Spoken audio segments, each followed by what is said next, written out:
Hey Tali. Hi. How could we not interview the owner where the famous Margot collection was shot? It is the perfect house for Margot. Thank you. The perfect mid-century home, and we love living here, and I'm loving the Margot range, what I've seen so far.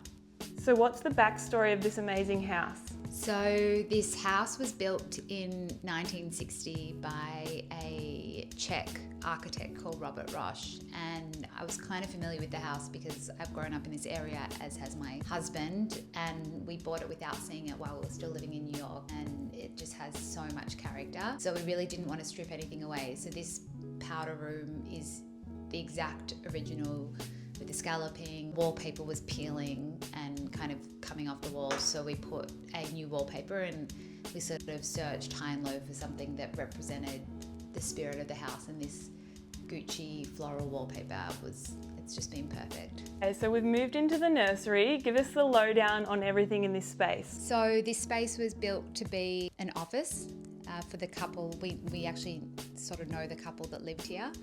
They're not alive anymore, and we know they're now older children who were in their 60s and 70s. So this was the family office where the husband used to work every day. This is where Ruby, our baby, sleeps. It's gorgeous. It's probably the nicest room in the house. It's got beautiful light. We've got these boucle curtains. I was going to ask you about those and where they're from, because on the photo shoot, everyone that walked into this room was like, oh, the curtains. Yeah, I'm so glad we did them. I wanted to do a netted kind of 70s curtain. There was some in the basement that were bright blue, but it just was too full on for me to live with it in every space. So we kept it to one room, and it's just been awesome. They're just gorgeous, and they filter the light beautifully, and we have a gorgeous front garden through there. We just painted this room like a really pretty kind of skin tone, like nude pink. The light is vintage. This pot we got in LA, I'd say 6 years ago, and this is a vintage Soriano sofa that was in disarray. And I'm so glad I brought it with me from New York, because vintage furniture in Melbourne is much more expensive than in the States. This cot we've had since our first was born, so almost 10 years, and it's from Callan Studios, also in America, and it's worn beautifully, and it looks awesome with this new cot sheet. I am completely obsessed with it. This photograph has an awesome story. When we first moved to New York as newlyweds, we were figuring out where we wanted to live, and we were thinking about this building in the West Village, and we were sitting on the front stoop chatting about it, worrying about how expensive it was, and this guy opens his window. He's on the ground floor, and he's like, "Are you two thinking about renting?" And we were like, "Yeah." And he's like, "Come into my apartment."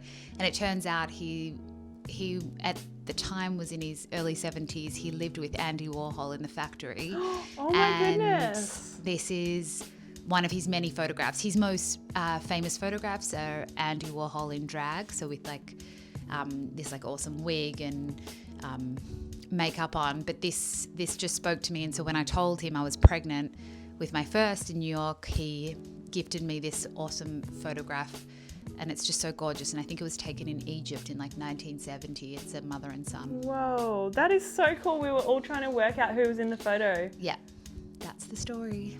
And into your son's room, I am loving the Nadine stripe in here in olive. Yeah, Tell us about this amazing bed.